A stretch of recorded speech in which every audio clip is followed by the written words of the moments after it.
د هلمند ولایت اطلاعات او کلتور ریاست اړوند د ګریش ولسوالۍ ښوونیز مرکز څخه په 2مه دوره کې 150 تنه زده کوونکي د شپږ میاشتنیو کمپیوټري زده کړو تر بشپړېدو وروسته د یوې غونډې په ترڅ کې فارغ شو. په همدې مناسبت جوړه شوې غونډه کې د ګریش مرستیال ولسوال ملا سمیع الله، د ځوانانو چارو امیر مولوي سلطان محمد حنیف، د هلمند پوهنتون د مطبوعاتو او عامه اړیکو امیر مولوي عبدالباري حنظله، د ګریش د پوهنې مدیر الحاج صادق مولوي صاحب، د اطلاعات او کلتور مدیر حافظ مظلوم، د بیلابیلو ادارو مسؤلینو، علماء کرامو، قومي مشرانو او سلګونو ځوانانو ګډون کړی وو. پیل کې د ځوانانو چارو امیر ښاغلي حنیف فارغ شوو زده کوونکو او د هغوی کورنۍ ته د مبارکۍ ترڅنګ وویل د اطلاعات او کلتور ریاست هڅه کوي چې ځوانانو ته د عصري او مسلکي زده کړو زمینه لا پراخه کړي ترڅو هغوی د ټولنې د اړتیاو سره سم وړتیاوې ترلاسه کړي. هغه زیاته کړې چې په راتلونکي دوره کې به د لا ډېرو ځوانانو د روزلو لپاره هڅې وشي او له ټولو هغو مسؤلینو او همکارانو څخه یې مننه وکړه چې د دغه ښوونیز مرکز د فعالیتونو په پیاوړتیا کې همکاري کړې ده.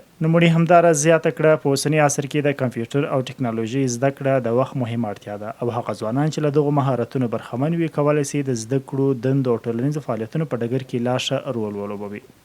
ورپسې یو تن دیني عالم وقاد اخندزاده وینا وکړه او د هلمند د اطلاعات او کلتور ریاست څخه مننه وکړه چې د ګریش ولسوالۍ ځوانانو ته د کمپیوټر زده کړو مناسب فرصت برابر کړی دی. نوموړي وویل د دیني علومو ترڅنګ د ګټورو اصلي علومو او ټکنالوژۍ زده کړه هم د ټولنې د پرمختګ لپاره مهم ارزښت لري او ځوانان باید له دې فرصت څخه سمه ګټه واخلي، خپل وخت په ګټورو زده کړو تیر کړي او د خپل هیواد د ابادۍ او پرمختګ لپاره خدمت وکړي. د غونډې په پای کې د اطلاعات او کلتور ریاست له لوري فارغ شوو زده کوونکو ته د فراغت بریلیکونه او یو شمېر هغو مسؤلینو او همکارانو ته چې د ښوونیزو پروګرامونو په بریالیتوب کې اغیزمن رول لوبولی و ستاینلیکونه ورکول شوه.